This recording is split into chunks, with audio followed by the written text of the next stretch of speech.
Dear students, ನಾನು Vinayak Naik. So alternate current ಅಲ್ಲಿ ಉಳಿದಿರೋ ಪ್ರಾಬ್ಲಮ್ಸ್ ಅನ್ನ ಸಾಲ್ವ್ ಮಾಡೋಣ. ಓಕೆ, ಸೊ ಈಗ ಇಲ್ಲಿ ಇರುವಂತಹ ಕ್ವಶನ್ ನೋಡಿ. A pure resistive circuit element X when connected to an AC supply of peak voltage 200 volt gives a peak current of 5 ampere which is in phase with the voltage. A second circuit element Y when connected to the same AC supply also give the same value of peak current, but the current lags behind by 90 degree. If the series combination of X and Y is connected to the same supply, what will be the RMS value of current? So ಇಲ್ಲಿ ಕೇಳಿರೋದು RMS value ಅನ್ನ ಏನೇನು ಕೊಟ್ಟಿದ್ದಾರೆ ನೋಡಿ. Peak voltage ಮತ್ತೆ peak current ಅನ್ನು ಕೊಟ್ಟಿದ್ದಾರೆ ಒಂದು X element ಗೆ ಕನೆಕ್ಟ್ ಮಾಡಿದಾಗ. ಹಾಗೆಯೇ ವೈ ಎಲಿಮೆಂಟ್ ಗೆ ಕನೆಕ್ಟ್ ಮಾಡಿದಾಗಲೂ same peak voltage peak current ಇರುತ್ತೆ ಅಂತ ಹೇಳಿದ್ದಾರೆ. ಆದರೆ ವೈ ಎಲಿಮೆಂಟ್ ಗೆ ಕನೆಕ್ಟ್ ಮಾಡಿದಾಗ current lags behind by 90 degree. So ಇದಿಷ್ಟು ಐಡಿಯಾಗಳು ಸಿಗ್ತದೆ. ನೆಕ್ಸ್ಟ್ ಏನು ಅಂದ್ರೆ, if the series combination of X and Y is connected to the same supply, ಅದೇ ಸಪ್ಲೈಗೆ ಎಕ್ಸ್ ಮತ್ತು ವೈ ಅನ್ನ ಸೀರೀಸ್ ಅಲ್ಲಿ ಕನೆಕ್ಟ್ ಮಾಡಿದಾಗ ಕರೆಂಟ್ ಅದು ಆರ್ ಎಂ ಎಸ್ ಕರೆಂಟ್ ಎಷ್ಟಿರ್ತದೆ ಅನ್ನುವಂಥದ್ದು. ಇಲ್ಲಿ ಫಸ್ಟ್ ಎಕ್ಸ್ ಎಲಿಮೆಂಟ್ ಅಂತ ಹೇಳಿದರೆ ಮತ್ತೆ ಏನು ಅಂದ್ರೆ current is in phase with the applied voltage. So ಈ ಒಂದು ಕಂಡೀಷನ್ ನೋಡಿದಾಗ ನಮ್ಗೆ ಗೊತ್ತಾಗುತ್ತೆ ಎಕ್ಸ್ ಅನ್ನೋದು ಆರ್ ಆಗಿರ್ಲಿಕ್ಕೆ ಸಾಧ್ಯ ಅಂತ ಅಂದ್ರೆ ಓನ್ಲಿ ರೆಸಿಸ್ಟಿವ್ ಸರ್ಕ್ಯೂಟ್ ಅಂತ ಹೇಳಿ. ಸೊ ನಮಗೆ ಪೀಕ್ ವೋಲ್ಟೇಜ್ ಮತ್ತು ಪೀಕ್ ಕರೆಂಟ್ ಅನ್ನು ಕೊಟ್ಟಿರೋದ್ರಿಂದ ಆರ್ ವ್ಯಾಲ್ಯೂ ಫೈಂಡ್ ಔಟ್ ಮಾಡಬಹುದು. ಅದು 40 ಓಮ್ ಬರುತ್ತೆ. ಅಂದ್ರೆ 200 peak voltage 5 ampere peak current ಅಂತ ತಗೊಂಡ್ರೆ 40 ಓಮ್ಸ್ ಬಂತು.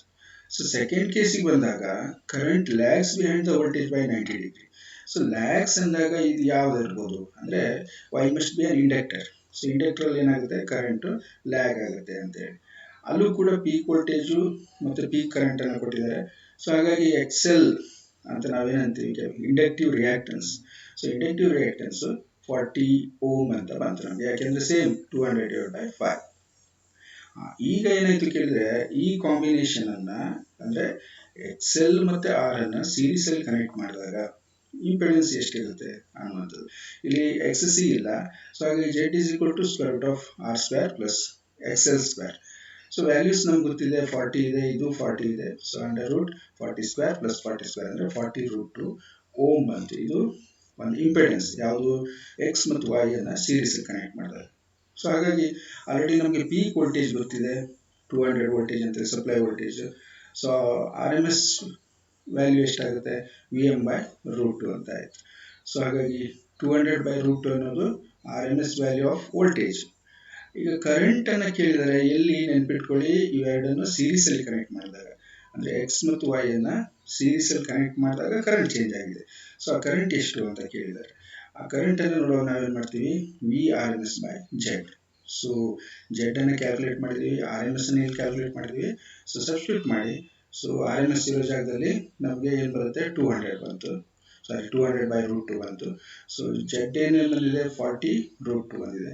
ಹಾಗಾಗಿ ಇದು 5/2 ಆಂಪಿಯರ್. ಸೊ ಆನ್ಸರ್ ಏನಾಗುತ್ತೆ ಅಂದ್ರೆ ಆಪ್ಷನ್ ಸಿ 5/2 ಆಂಪಿಯರ್ ಅಂತ. ಓಕೆ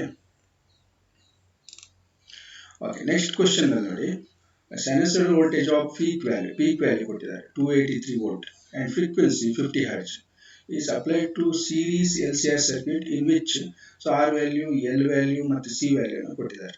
ಅವಾಗ impedance of the circuit is. So ಇಲ್ಲಿಗೆ ಬಹಳ ಸಿಂಪಲ್ ಆಗಿ ಇಂಪಿಡೆನ್ಸ್ ಮಾತ್ರ ಕೇಳಿದ್ದಾರೆ. ನಮ್ಗೆ ಏನ್ ಬೇಕು, ಇಂಪಿಡೆನ್ಸ್ ಕ್ಯಾಲ್ಕುಲೇಟ್ ಮಾಡೋದಾದ್ರೆ ಆರ್ ವ್ಯಾಲ್ಯೂ ಬೇಕು, ಮತ್ತೆ ಎಕ್ಸೆಲ್ ಮತ್ತೆ ಎಕ್ಸ್ ಸಿ ವ್ಯಾಲ್ಯೂ ಬೇಕು. ಸೊ ಸಪ್ರೇಟ್ ಆಗಿ ನಾವು ಕ್ಯಾಲ್ಕುಲೇಟ್ ಮಾಡ್ಕೊಳ್ಳೋಣ.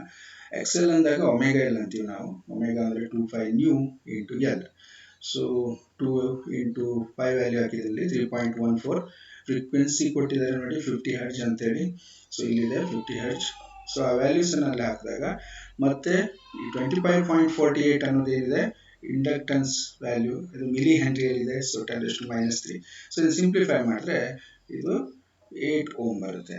ಹಾಗೇನೆ ಎಕ್ಸ್ ಸಿ ಅನ್ನ ನೋಡಿ 1/ωc. ಒಮೆಗಾ ಅಂದ್ರೆ 25 ನ್ಯೂ, ಸಿ ಗೆ ನಾವು ವ್ಯಾಲ್ಯೂಸ್ ಅನ್ನ ಇಲ್ಲಿ ಹಾಕೋಣ. 2 into 3.14 into 50 into 796 microfarad capacitor value. So 796 into 10⁻⁻6 simplify ಮಾಡಿದ್ರೆ ನಮಗೆ 4 ಓಮ್ ಸಿಗುತ್ತೆ. ಈಗ ಇಂಪಿಡೆನ್ಸ್ ನ ಫೈಂಡ್ ಔಟ್ ಮಾಡುವಾಗ ನಾವೇನ್ ಮಾಡ್ತೀವಿ, Z is equal to square root of R square plus XL minus XC whole square. So under root ಅಲ್ಲಿ ಬರುವಂತದ್ದು. ಅಂದ್ರೆ ಇಲ್ಲಿ ನೀವು ಕೇಳ್ಬೋದು ಸರ್ ಎಕ್ಸೆಲ್ ಮೈನಸ್ ಎಕ್ಸಿ ತಗೋಬೇಕಾ ಎಕ್ಸಿ ಮೈನಸ್, ನೋ ಡಿಫ್ರೆನ್ಸ್. ಯಾಕೆಂದ್ರೆ ಈ X L minus X C or X C minus X L ಅದ್ರ ಸ್ಕ್ವೇರ್ ಅನ್ನು ತಗೊಳ್ತೀವಿ. ಸೊ ಹಾಗಾಗಿ ನಮಗೆ ನೆಗೆಟಿವ್ ಬಂದ್ರೂ ಪ್ರಾಬ್ಲಮ್ ಇಲ್ಲ, ಪಾಸಿಟಿವ್ ಬಂದ್ರೂ ಪ್ರಾಬ್ಲಮ್ ಇಲ್ಲ. ಸೊ ವ್ಯಾಲ್ಯೂಸ್ ಅನ್ನು ಹಾಕಿ ನೋಡಿ, 3 square 8 minus 4 hole square. So 8 minus 4 ಅಂದ್ರೆ 4 ಬಂತು, 4 square plus 3 square. So that is ಏನ್ ಬರುತ್ತೆ, 3 ಸ್ಕ್ವೇರ್ ಅಂದ್ರೆ 9, 4 ಸ್ಕ್ವೇರ್ ಅಂದ್ರೆ 16. ಸೊ 25 ರೂಟ್ ಮಾಡಿದ್ರೆ 5 ಓಮ್ಸ್ ಬರುತ್ತೆ. ಸೊ ಹಾಗಾಗಿ ಆನ್ಸರ್ ಏನಿದೆ 5 ಓಮ್ಸ್ ಅನ್ನೋದು ಆಪ್ಷನ್ ಬಿ ಇದರಲ್ಲಿ ಕರೆಕ್ಟ್ ಆನ್ಸರ್.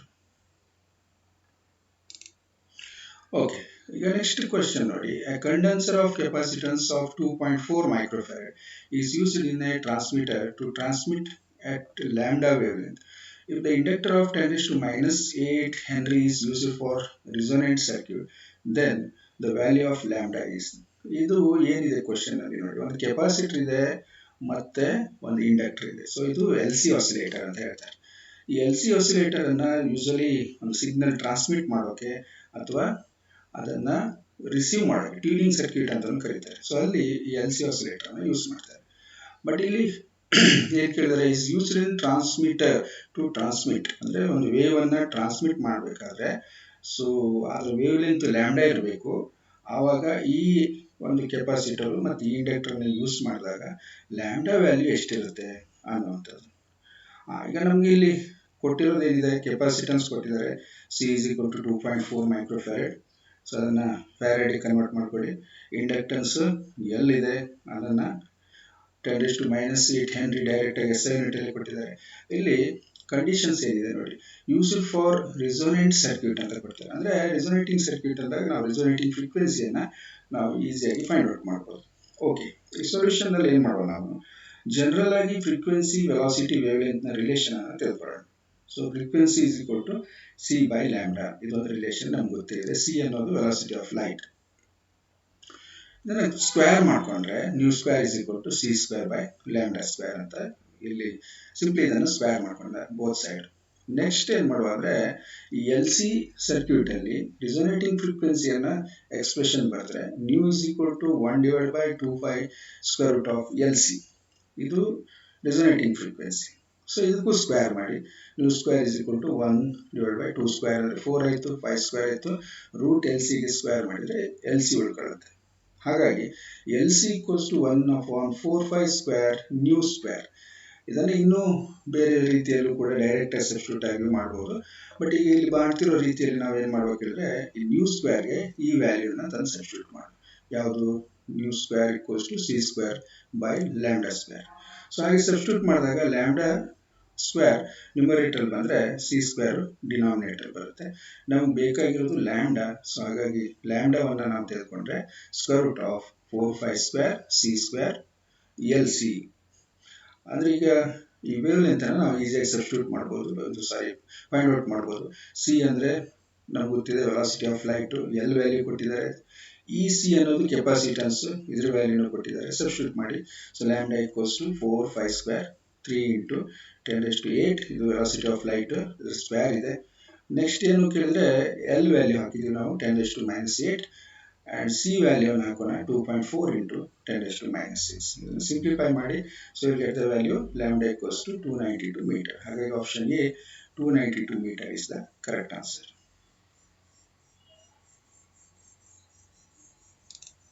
ಓಕೆ, ಇಲ್ಲಿ ಒಂದು ಸರ್ಕ್ಯೂಟ್ ಇದೆ ನೋಡಿ. In the circuit shown in the figure what will be the reading of the voltmeter ಅಂತ.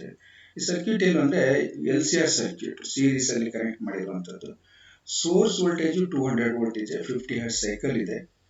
ಇಲ್ಲಿ ಎಲ್ ಅಂದ್ರೆ ಇಂಡಕ್ಟರ್ ಮತ್ತೆ ಇದು ಕೆಪಾಸಿಟರ್. ಈ ಇಂಡಕ್ಟರ್ ಮತ್ತೆ ಕೆಪಾಸಿಟರ್ಗೆ ವೋಲ್ಟೇಜ್ ಅನ್ನು ಕೊಟ್ಟಿದ್ದಾರೆ. ಅಂದ್ರೆ potential difference across the element is ಇಲ್ಲಿ 100 ವೋಲ್ಟ್ ಅಕ್ರಾಸ್ ದ ಕೆಪಾಸಿಟರ್, ಇಲ್ಲೂ 100 volt across the inductor.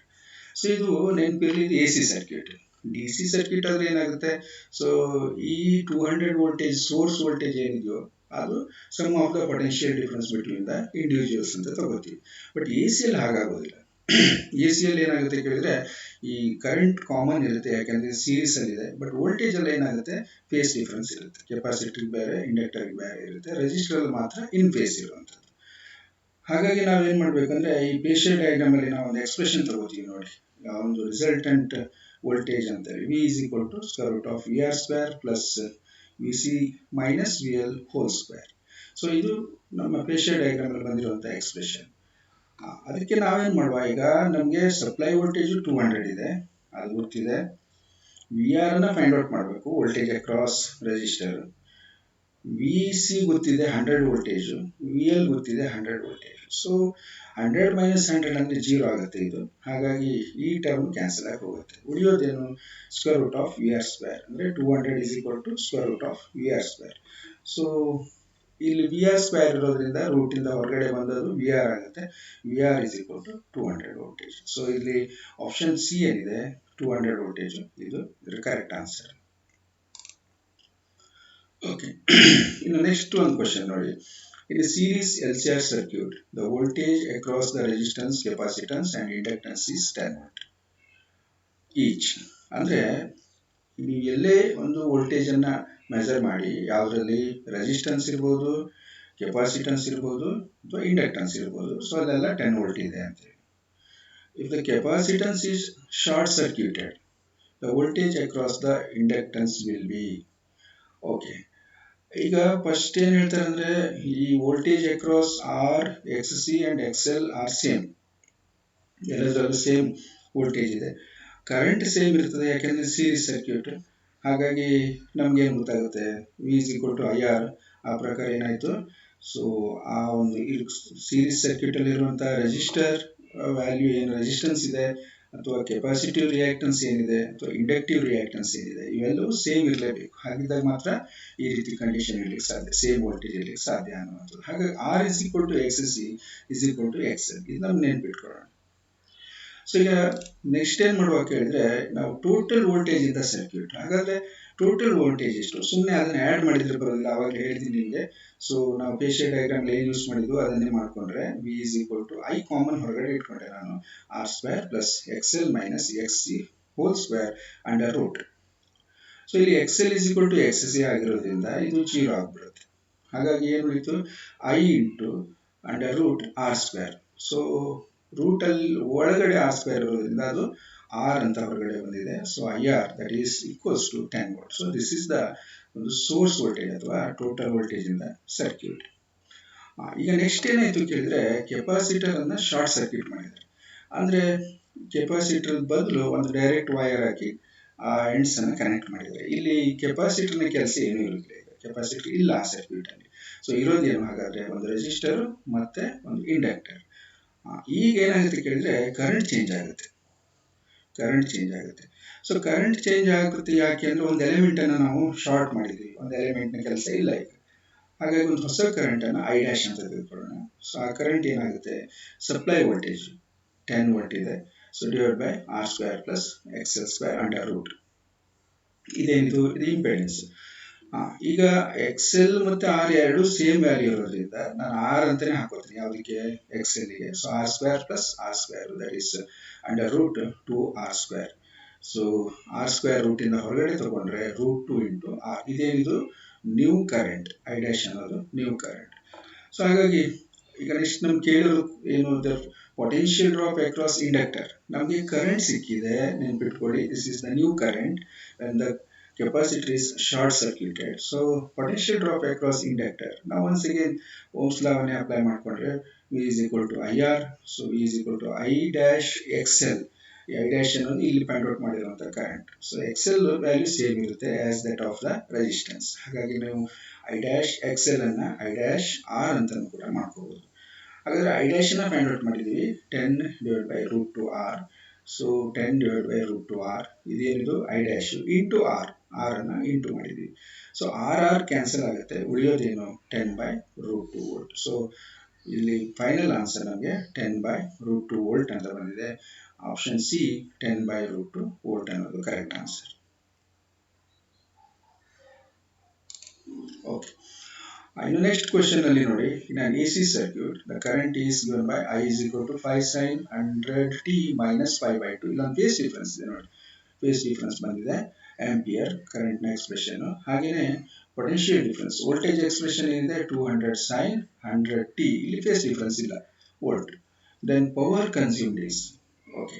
So power consumed ಅಂದಾಗ ನಾವೇನು ಮಾಡಬೇಕು ನೋಡಿ, ಅದಕ್ಕೂ ಮೊದಲು ನಮಗೆ ಆ ಪವರ್ ಕನ್ಸ್ಯೂಮ್ಡ್ ಎಕ್ಸ್ಪ್ರೆಷನ್ ನೋಡಿ. So this is power dissipated or power consumed. So P is equal to half Vm Im cos phi. ಇಲ್ಲಿ Vm ಅಂದರೆ ಪೀಕ್ ವೋಲ್ಟೇಜ್, Im ಅಂದರೆ ಪೀಕ್ ಕರೆಂಟ್, ಕಾಸ್ ಪೈ ಇದೆ. ಕಾಸ್ ಪೈ ಅನ್ನೋದು ಏನು ಹೇಳುತ್ತೆ, ಈ phi ಅನ್ನೋದು ಫೇಸ್ ಡಿಫರೆನ್ಸ್. ಫೇಸ್ ಡಿಫರೆನ್ಸ್ನ ಕಾಸ್ ವ್ಯಾಲ್ಯೂವನ್ನು ಹಾಕಬೇಕು. ಸೊ ಈ ಎಕ್ಸ್ಪ್ರೆಷನ್ ಫೇಸ್ ಡಿಫರೆನ್ಸ್ ಎಷ್ಟಿದೆ ನೋಡಿ, phase difference phi is equal to pi by 2. ಸೊ 90 ಡಿಗ್ರಿ ಇದೆ. ಕಾಸ್ 90 ಏನಾಗುತ್ತೆ, 0 ಆಗುತ್ತೆ. ಹಾಗಾಗಿ ನಿಮ್ಮ ಈ Vm Im ಯಾವುದೇ ವ್ಯಾಲ್ಯೂ ಇರ್ಬೋದು, ಬಟ್ ಕಾಸ್ 90 0 ಆಗೋದ್ರಿಂದ ಪವರ್ ಕನ್ಸ್ಯೂಮ್ಡ್ ಇಸ್ 0 ಅಂತ ಗೊತ್ತಾಗುತ್ತೆ. Okay, next, if E0 is the peak EMF, I0 is the peak current, and phi is the phase difference between them, then average power dissipated in the circuit. Same ಅದೇ power dissipated ಅಂತ ಕೇಳಿದ್ದಾರೆ. ಇಲ್ಲಿ symbols ಮಾತ್ರ change ಆಗಿದೆ. Peak ವೋಲ್ಟೇಜ್ಗೆ ಅಥವಾ peak EMFಗೆ E0 ಅಂತ ಹೇಳಿದ್ದಾರೆ, I0 ಅನ್ನೋದು ಪೀಕ್ ಕರೆಂಟ್. ಈಗ ಈ ಎಕ್ಸ್ಪ್ರೆಷನ್ಸ್ ಏನಿದೆ, ಇದು peak current to peak voltage ಇದ್ದಾಗ ನಾವು ಪವರ್ ಕ್ಯಾಲ್ಕುಲೇಟ್ ಮಾಡೋದು. ನೆನಪಿರಲಿ, ಒಂದು ವೇಳೆ ಆರ್ ಎಮ್ ಎಸ್ ವ್ಯಾಲ್ಯೂ ತಗೊಂಡ್ರೆ ಏನಾಗುತ್ತೆ, P is equal to VRMS into IRMS cos phi. ಏನು ಹೇಳಿದೆ ನಾನು, ಒಂದು ವೇಳೆ ಆರ್ ಎಮ್ ಎಸ್ ವ್ಯಾಲ್ಯೂ ತಗೊಂಡ್ರೆ ಈ 1/2 ಇರೋದಿಲ್ಲ ಅಂತ ಹೇಳಿದೆ ನಾನು. ಯಾಕೆಂದ್ರೆ ಈ 2 ಅನ್ನು ನಾವು √2 ಅಂತ ಬರೆದ್ರೆ Vm/√2 VRMS, Im/√2 IRMS ಆಗುತ್ತೆ. ಬಟ್ ಇಲ್ಲಿ ಪೀಕ್ ವ್ಯಾಲ್ಯೂನೇ ಕೊಟ್ಟಿದ್ದಾರೆ, ನಮಗೆ ಈ ಎಕ್ಸ್ಪ್ರೆಷನ್ ಕರೆಕ್ಟಾಗಿ ಸೂಟ್ ಆಗುತ್ತೆ. ಬಟ್ ಇಲ್ಲಿ Vm ಬದಲು ನಾವು E0 ಅನ್ನು ಯೂಸ್ ಮಾಡಿದರೆ, Im ಬದಲು I0 ಅನ್ನು ಯೂಸ್ ಮಾಡಿದರೆ ನಮಗೆ ಕರೆಕ್ಟ್ ಎಕ್ಸ್ಪ್ರೆಷನ್ ಯಾವುದು, half E0 I0 cos phi, half E0 I0 cos phi. D option ಇದರಲ್ಲಿ ಕರೆಕ್ಟ್ ಆಗಿದೆ ಅಂತ. ಓಕೆ, ನೆಕ್ಸ್ಟ್ ಏನಿದೆ ಅಂದರೆ alternating voltage in volts given by equation 200√2 sin 100t is connected to 1 microfarad capacitor through an ideal AC ammeter in series. The reading of the ammeter and the average power consumed in the circuit shall be. ಈ problem ಈ ತರ ಕೇಳಿದಾಗ ನಮಗೆ first part ಏನಿದೆ, ideal ammeter connect ಮಾಡಿದರೆ ಅಮ್ಮೀಟರ್ನ reading ಅನ್ನ ನಾವು ನೋಡ್ಬೇಕು, ಅಂದ್ರೆ ಕರೆಂಟ್ ಅನ್ನ ನೋಡ್ಬೇಕು. ಸೆಕೆಂಡ್ ಪಾರ್ಟ್ ಏನಿದೆ ಅಂದ್ರೆ average power consumed in the circuit. So second ಪಾರ್ಟಿಗೆ ಆನ್ಸರ್ ಬೇಗ ಕಂಡುಹಿಡಿಯಬಹುದು. ಹೇಗೆ, ಇಲ್ಲಿ ಏನನ್ನು ಯೂಸ್ ಮಾಡಿದರೆ, ಕೆಪಾಸಿಟರ್ ಅನ್ನು ಯೂಸ್ ಮಾಡಿದ್ದಾರೆ. ಸೊ ಹಾಗಾಗಿ ನೀವು ಅಪ್ಲೈ ಮಾಡಿರುವಂತಹ ವೋಲ್ಟೇಜ್ ಏನ್ ಮಾಡುತ್ತೆ, ಇದು ಕರೆಂಟಿನ ಮಧ್ಯದಲ್ಲಿ ಫೇಸ್ ಡಿಫರೆನ್ಸ್ ಅನ್ನ ಕ್ರಿಯೇಟ್ ಮಾಡ್ಕೊಳ್ಳುತ್ತೆ. ಸೊ ಫೇಸ್ ಡಿಫರೆನ್ಸ್ ಎಷ್ಟಿರುತ್ತೆ, 5/2. ಸಡನ್ ಆಗಿ ನಮ್ಗೆ ಗೊತ್ತಾಗುತ್ತೆ 5/2 ಫೇಸ್ ಡಿಫರೆನ್ಸ್ ಇದ್ರೆ ಈ ಅವರೇಜ್ ಪವರ್ ಕನ್ಸ್ಯೂಮ್ಡ್ ಏನಿದೆ ದಟ್ ಇಸ್ 0. ಈಗ ನೋಡಿದಾಗ ಆಪ್ಷನ್ ನೋಡಿದಾಗ ನಮಗೆ 0 ಪವರ್ ಇರೋದು ಯಾವುದು, ಎ ಆಪ್ಷನ್, ಇದು ಕರೆಕ್ಟ್ ಅಂತ ಗೊತ್ತಾಗುತ್ತೆ. ಎಲ್ಲಿ ನಾವು ಕರೆಂಟ್ ಅನ್ನ ಕ್ಯಾಲ್ಕುಲೇಟ್ ಮಾಡದೇನೆ ಇದು ಡೈರೆಕ್ಟ್ ಆಗಿ ಆನ್ಸರ್ ಮಾಡೋದು, ಬೇರೆ ಎಲ್ಲೂ 0 ಪವರ್ ಇಲ್ಲ ಇದರಲ್ಲಿ. ಬಟ್ ನೋಡೋಣ, ಕರೆಂಟ್ ಅನ್ನು ಕೂಡ ಕ್ಯಾಲ್ಕುಲೇಟ್ ಮಾಡೋಣ ಇಲ್ಲಿ. ಸೊ ಇಕ್ವೇಶನ್ ಏನಿದೆ, V is equal to 200√2 sin 100t. ಇದನ್ನು ಸ್ಟ್ಯಾಂಡರ್ಡ್ ಇಕ್ವೇಶನ್ ಒಟ್ಟಿಗೆ ಕಂಪೇರ್ ಮಾಡಿ. V is equal to Vm sin omega t. So Vm ಇರೋ ಜಾಗದಲ್ಲಿ 200√2 ಇದೆ, ಮತ್ತೆ ಒಮೆಗಾ ಇರೋ ಜಾಗದಲ್ಲಿ 100 ಇದೆ.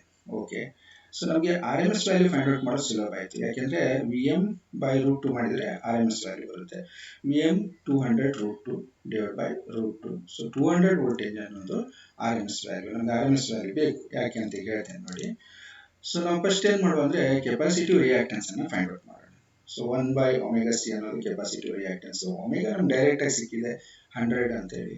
ಕೆಪಾಸಿಟನ್ಸ್ ವ್ಯಾಲ್ಯೂ ಕೊಟ್ಟಿದ್ದಾರೆ 1 ಮೈಕ್ರೋಫ್ಯಾರಡ್ ಅಂತೇಳಿ. So 1 × 10⁻⁻6 farad as I convert ಮಾಡ್ಕೊಂಡಿದ್ವಿ. ಇದೇನಾಗುತ್ತೆ, 100 ಅಂದ್ರೆ 10⁻², 10⁻⁻6 ಇದೆ. ಸೊ 10⁻⁻4 ಡಿನಾಮಿನೇಟರ್ ಉಳ್ಕೊಳ್ಳುತ್ತೆ. ಅದನ್ನ ಮೇಲೆ ತಗೊಂಡ್ರೆ 10⁻⁴ ಓಮ್ ಆಯ್ತು. ಏನಿದು capacitive reactance.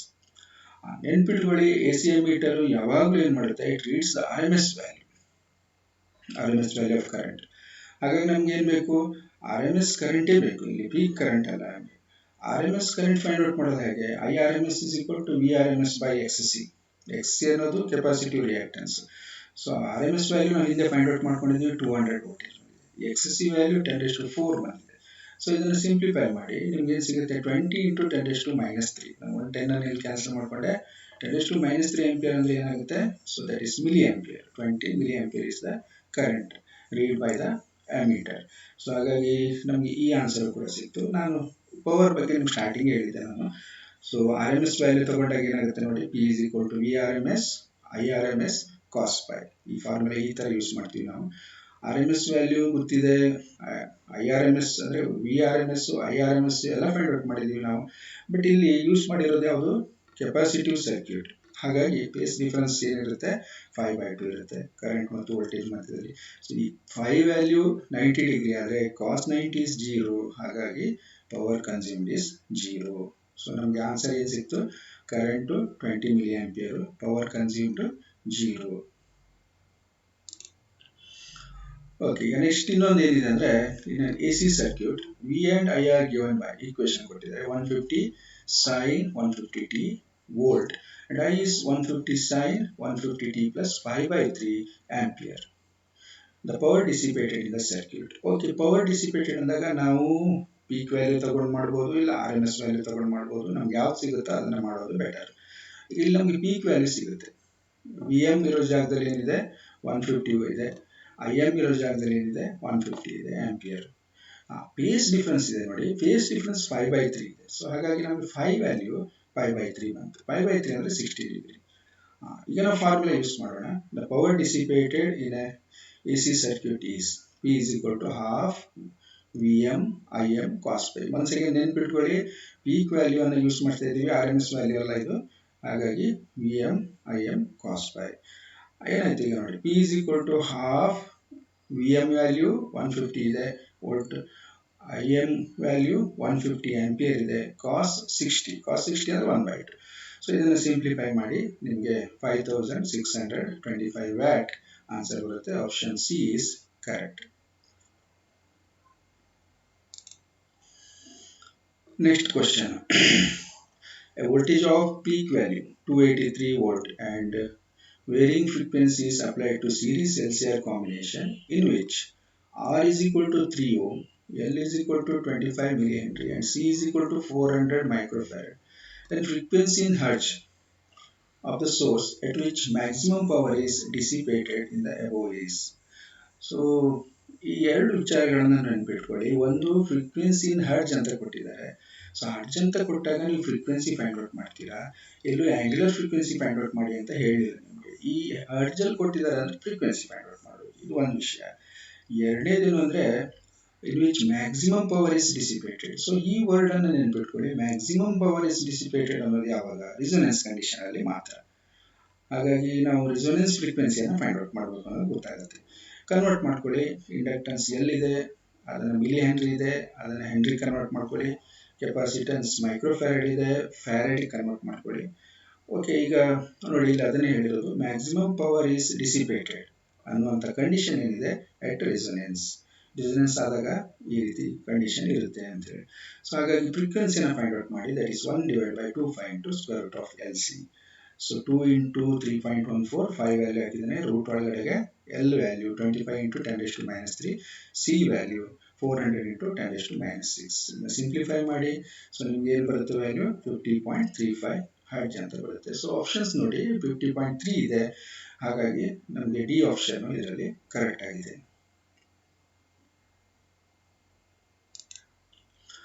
Okay, next question ಏನಿದೆ, the core of A transformer is usually made of. Transformer ನಲ್ಲಿ ಕೋರ್ ಅನ್ನ ಯೂಸ್ ಮಾಡ್ತಾರೆ. ನಿಮ್ಗೆ ಗೊತ್ತಿದೆ, ಕನ್ಸ್ಟ್ರಕ್ಷನ್ ಆಫ್ ದ ಟ್ರಾನ್ಸ್ಫಾರ್ಮರ್ ಅನ್ನ ಕಲ್ತಿರ್ತೀರಾ ನೀವು. ಸೊ ಆ ಕೋರ್ ಅನ್ನ ಯಾವ ಮಟೀರಿಯಲ್ ಯೂಸ್ ಮಾಡಿರ್ತಾರೆ, ಎಂಥದ್ದು? ಆಪ್ಷನ್ಸ್ ಅಲ್ಲಿ steel, copper, soft iron, aluminium ಅಂತ ಕೊಟ್ಟಿದ್ದಾರೆ. ಸೊ ನಮಗೆ ಕೋರ್ ಏನಾಗಿರ್ಬೇಕು ಅಂದ್ರೆ, ಯೂಶಲಿ ಕೋರ್ ಅನ್ನು ಯಾಕೆ ಯೂಸ್ ಮಾಡ್ತಾರೆ ಅಂದ್ರೆ ಫ್ಲಕ್ಸ್ ಲಿಂಕೇಜ್ ಅನ್ನ ಜಾಸ್ತಿ ಮಾಡೋ ಸಲುವಾಗಿ. ಒಂದು ಪ್ರೈಮರಿಯಿಂದ ಸೆಕೆಂಡರಿಗೆ ಫ್ಲಕ್ಸ್ ಲಿಂಕೇಜ್ ಅನ್ನ ಜಾಸ್ತಿ ಮಾಡೋ ಸಲುವಾಗಿ. ಇದರಲ್ಲಿ ಲಿಂಕೇಜ್ ಲಾಸ್ ಆಗಬಾರ್ದು ಅನ್ನೋ ಸಲುವಾಗಿ ನಾವೇನ್ ಮಾಡ್ತೀವಿ, ಕೋರ್ ಅನ್ನ ಯೂಸ್ ಮಾಡ್ತೀವಿ. ಅದಕ್ಕೆ ಕರೆಕ್ಟ್ ಆನ್ಸರ್ ಏನು ಅಂದ್ರೆ ಸಾಫ್ಟ್ ಐರನ್ ಅಂತ. ಯಾಕೆ? ಸೊ ಒಂದನೇದಾಗಿ ಏನು ಅಂದ್ರೆ ಆ ಕೋರ್ ಏನಾಗಿರ್ಬೇಕಂದ್ರೆ ಫೆರೋಮ್ಯಾಗ್ನೆಟಿಕ್ ಮಟೀರಿಯಲ್ ಆಗಿರ್ಬೇಕು. ಅಂದ್ರೆ which allow the magnetic field, strongly hello the magnetic field ಆ ಮಟೀರಿಯಲ್ ಒಳಗಡೆ ಅಲೋ ಆಗುವಂಥದ್ದು. ಸೊ ಫೆರೋಮ್ಯಾಗ್ನೆಟಿಕ್ ಆಗಿರ್ಬೇಕು. ಎರಡನೇದು ಏನಾಗಿರ್ಬೇಕಂದ್ರೆ ಲೋ ರಿಟೆಂಟಿವಿಟಿ ಇರಬೇಕು. ನೀವು ರಿಟೆಂಟಿವಿಟಿ ವರ್ಡ್ ಅನ್ನ ಗೊತ್ತಿದೆ ನಿಮ್ಗೆ ಅನ್ಕೋತೀನಿ. ಅಲ್ಲಿ ಏನಾಗುತ್ತೆ, ನಾವು ಯೂಸ್ ಮಾಡ್ತಿರೋದು AC. ಸೊ ಬಹಳ ಕಡಿಮೆ ಸಮಯದಲ್ಲಿ ಪೊಲಾರಿಟಿ ಚೇಂಜ್ ಆಗ್ತಾ ಇರುತ್ತೆ. ಹಾಗಾಗಿ ಮ್ಯಾಗ್ನೆಟಿಕ್ ಫೀಲ್ಡ್ ಕೂಡ ಚೇಂಜ್ ಆಗ್ತಾ ಇರುತ್ತೆ. ಆ ರಿಟೆಂಟಿವಿಟಿ ಅನ್ನೋದು ಜಾಸ್ತಿ ಇದ್ರೆ ಏನಾಗ್ಬಿಡುತ್ತೆ, ಸೊ ಅದರಲ್ಲಿ ಹಿಸ್ಟೆರಿಸಿಸ್ ಅಂತೀವಲ್ಲ ನಾವು, ಆ ಮ್ಯಾಗ್ನೆಟಿಕ್ ಹಿಸ್ಟ್ರಿ ಹಾಗೆ ಉಳ್ಕೊಂಡ್ಬಿಡುತ್ತೆ, ಉಳಿಬಾರ್ದು. ಉಳಿದಾಗ ನಮ್ಗಲ್ಲಿ ಮತ್ತೆ ಲಾಸ್ ಆಗುತ್ತೆ. ಹಾಗಾಗಿ ಒಂದು ಒಳ್ಳೆ ಟ್ರಾನ್ಸ್ಫಾರ್ಮರ್ನ ರೆಡಿ ಮಾಡಬೇಕಂದ್ರೆ ನಾವು ಸಾಫ್ಟ್ ಐರನ್ ಅನ್ನ ಯೂಸ್ ಮಾಡಬೇಕು ಅಂತೇಳಿ. ಓಕೆ, ನೆಕ್ಸ್ಟ್ ಒಂದು ಏನಿದೆ ಅಂದ್ರೆ transformer with efficiency 80% works at 4 kilowatt and 100 volt. ಈ ಯೂನಿಟ್ ಮೇಲಿಂದ ನೀವು ಗೊತ್ತು ಮಾಡ್ಕೋಬಹುದು. 4 ಕಿಲೋವ್ಯಾಟ್ ಅಂತ ಕೊಟ್ಟಾಗ ಇದು power, 100 volt. If the secondary voltage is 200 volt, then the primary and secondary currents are respectively. Primary ಮತ್ತು ಸೆಕೆಂಡರಿ ಕರೆಂಟ್ಸ್ ಅನ್ನ ಫೈಂಡ್ ಔಟ್ ಮಾಡಿ ಅಂತ ಹೇಳಿದ್ದಾರೆ. ಓಕೆ, ಈಗ ಎಫಿಷಿಯನ್ಸಿ ಕೊಟ್ಟಾಗ ನಾವೇನ್ ಮಾಡ್ತೀವಿ, ಎಲ್ಲೇ ಆಗಿರಲಿ ಎಫಿಷಿಯನ್ಸಿ ಅನ್ನೋದು output divide by input, percentage ಅಲ್ಲಿ ಹೇಳೋದಾದ್ರೆ ಇಂಟು 100 ಅಂತ ಮಾಡ್ಕೋತೀವಿ. ಈ ಟ್ರಾನ್ಸ್ಫಾರ್ಮರ್ ವಿಷಯಕ್ಕೆ ಬಂದಾಗ ಏನಾಗುತ್ತೆ ನೋಡಿ, ಔಟ್ಪುಟ್ ಪವರ್ ಅನ್ನ ನಾನು PO ಅಂತ ಡಿನೋಟ್ ಮಾಡ್ತೇನೆ, ಇನ್ಪುಟ್ ಪವರ್ ಅನ್ನ PI ಅಂತ ಡಿನೋಟ್ ಮಾಡ್ತೇನೆ. ಏನಾಯ್ತು, ಔಟ್ಪುಟ್ ಪವರ್ ಅಂದಾಗ ನಮಗೆ ಆಲ್ರೆಡಿ ಕರೆಂಟ್ ಎಲೆಕ್ಟ್ರಿಸಿಟಿಯಲ್ಲೇ ನಾವು ಕಲ್ತಿದ್ದೀವಿ. ಸೊ V ಇಂಟು I ಅನ್ನು ನಾವು ಪವರ್ ಅಂತ ಕರಿತೀವಿ. ಇಲ್ಲಿ ಔಟ್ಪುಟ್ಗೆ ನಾನು VS ಇಂಟು IS ಅಂತ ಬರೀತೇನೆ. ನಮಗೆ ಔಟ್ಪುಟ್ ಇಲ್ಲಿ ಟ್ರಾನ್ಸ್ಫಾರ್ಮರ್ ಅಲ್ಲಿ ಎಲ್ಲಿ ಸಿಗುತ್ತೆ, ಸೆಕೆಂಡರಿಯಲ್ಲಿ ಸಿಗುತ್ತೆ. ಸೊ ಹಾಗಾಗಿ secondary voltage into secondary current ಮಾಡಿದ್ರೆ ಅದು ಔಟ್ಪುಟ್ ಪವರ್ಗೆ ಈಕ್ವಲ್ ಆಗಿರುತ್ತೆ ಅಂತೇಳಿ. ಇನ್ಪುಟ್ ಪವರ್ ಅಂದಾಗ PI ಅಂತ ಡಿನೋಟ್ ಮಾಡಿದ್ದೇನೆ. ಇದು ಪ್ರೈಮರಿಯಲ್ಲಿ, ಪ್ರೈಮರಿಯ ವೋಲ್ಟೇಜ್ ಇಂಟು ಪ್ರೈಮರಿ ಕರೆಂಟ್ ಮಾಡಿದ್ರೆ ಅದು ಇನ್ಪುಟ್ ಪವರ್ಗೆ ಈಕ್ವಲ್ ಆಗಿರ್ತದೆ ಅಂತ ಹೇಳಿ. ಸೊ ಇದರ ಡಿಸ್ಕ್ರಿಪ್ಷನ್ ಈ ಫಾರ್ಮುಲಾದಲ್ಲಿ ಏನು ಯೂಸ್ ಮಾಡಿದ್ವಿ, VS ಅಂದ್ರೆ VP ಅಂದ್ರೆ ಏನು, VS ಅಂದ್ರೆ ವೋಲ್ಟೇಜ್ ಅಕ್ರಾಸ್ ಸೆಕೆಂಡರಿ, VP ಅಂದ್ರೆ ವೋಲ್ಟೇಜ್ ಅಕ್ರಾಸ್ ಪ್ರೈಮರಿ, IS ಅನ್ನೋದು ಪ್ರೈಮರಿ ಕರೆಂಟ್, IP ಅಂದ್ರೆ secondary current, PO power output, PI power input ಅಂತ ಹೇಳಿ. ಓಕೆ, ನಾವು ವ್ಯಾಲ್ಯೂಸ್ ಅನ್ನು ಇಲ್ಲಿ ಹಾಕ್ತಾ ಹೋಗೋಣ. ಸೊ ನಾವೀಗ ಎಫಿಷಿಯನ್ಸಿ ಕೊಟ್ಟಿದ್ದಾರೆ ನಮಗೆ 80% ಅಂತೇಳಿ, ಹಾಗಾಗಿ 80 ಡಿವೈಡ್ ಬೈ 100 ನಮಗೆ ಪರ್ಸೆಂಟ್ ಅಲ್ಲಿ ಕೊಟ್ಟಿರೋದ್ರಿಂದ 80 ಡಿವೈಡ್ ಬೈ 100 ಅನ್ನೋದು ಎಫಿಷಿಯನ್ಸಿ ಗಿವನ್ ಥಿಂಗ್ಸ್. ಸೊ ಅದೇನಾಗಿರುತ್ತೆ, P output divide by P input. Input ನೋಡಿ ಅಲ್ಲಿ 4 kW ಅಂತ ಕೊಟ್ಟಿದ್ದಾರೆ, K ಅಂದ್ರೆ 10⁻3. ಸೊ 4 ಇಂಟು 10⁻3 ವ್ಯಾಟ್ ಅನ್ನೋದು ಇನ್ಪುಟ್ ಪವರ್ ಆಗಿದೆ. ಸೊ ಇದನ್ನು ಸಿಂಪ್ಲಿಫೈ ಮಾಡಿ ನಿಮ್ಗೆ ಔಟ್ಪುಟ್ ಪವರ್ ಸಿಗುತ್ತೆ. ಔಟ್ಪುಟ್ ಪವರ್ ಏನಾಯ್ತು, ಇದನ್ನು ಸಿಂಪ್ಲಿಫೈ ಮಾಡಿದ್ರೆ 16 into 10⁻3 divide by 5. Okay, so ಇದರ ಯೂನಿಟ್ ವ್ಯಾಟ್ ಇದೆ, ಇದನ್ನು ಮತ್ತು ಸಿಂಪ್ಲಿಫೈ ಮಾಡಿದ್ರೆ ಏನಾಗುತ್ತೆ, 3200 ವ್ಯಾಟ್ ಅಂತ ಆಗುತ್ತೆ. ಆಲ್ರೆಡಿ ಅವಾಗಲೇ ಹೇಳಿದ ಹಾಗೆ output power is equal to output current and voltage ನ ಪ್ರಾಡಕ್ಟ್ ಆಗಿರುತ್ತೆ, ಅಂದ್ರೆ IS ಇಂಟು VS ಆಗಿದೆ. ಸೊ ನಮಗೆ IS ಬೇಕು, ಸೆಕೆಂಡರಿ ವೋಲ್ಟೇಜ್ ಬೇಕು. So IS is equal to PO ನೋಡಿ, ಈ ಎಕ್ಸ್ಪ್ರೆಷನ್ ಅಲ್ಲಿ IS is equal to PO divide by VS ಅಂತ ಇದೆ. ಹಾಗಾಗಿ PO ನಾವು ಕ್ಯಾಲ್ಕುಲೇಟ್ ಮಾಡಿದ್ದೀವಿ, 3200 ವ್ಯಾಟ್ ಇದೆ. VS ಅನ್ನೋದು ಕೊಟ್ಟಿದ್ದಾರೆ 200 ವೋಲ್ಟೇಜ್, ಸೆಕೆಂಡರಿ 200 ವೋಲ್ಟೇಜ್ ಅಂತ ಇದೆ. ಸೊ ಇದನ್ನು ಸಿಂಪ್ಲಿಫೈ ಮಾಡಿದ್ರೆ 16 ಆಂಪಿಯರ್ ಬರುತ್ತೆ. ಇದು ಸೆಕೆಂಡರಿ ಕರೆಂಟ್, ನೆನ್ಪಿಟ್ಕೊಳ್ಳಿ IS ಅನ್ನೋದು ಸೆಕೆಂಡರಿ ಕರೆಂಟ್. ಹಾಗೆ ಇದೇ ತರ ನಾವು ಎಕ್ಸ್ಪ್ರೆಷನ್ಸ್ ಅನ್ನು ಯೂಸ್ ಮಾಡಿದ್ರೆ PI is equal to IP into VP. So IP ಅನ್ನೋದೇನಿದೆ ಪ್ರೈಮರಿ ಕರೆಂಟ್, VP ಅನ್ನೋದೇನಿದೆ ಪ್ರೈಮರಿ ವೋಲ್ಟೇಜ್. ನಮ್ಗೆ ಕೇಳಿರೋದು ಯಾವುದು, ಪ್ರೈಮರಿ ಕರೆಂಟ್ ಅನ್ನ. ಸೊ ಹಾಗಾಗಿ IP is equal to PI, so input power divide by primary voltage. So input power ಏನಿದೆ already ನಮ್ಗೆ ಅವ್ರು given, so input power given 4 kilowatt ಅಂತೇಳಿ, 4 ಇಂಟು 10⁻3.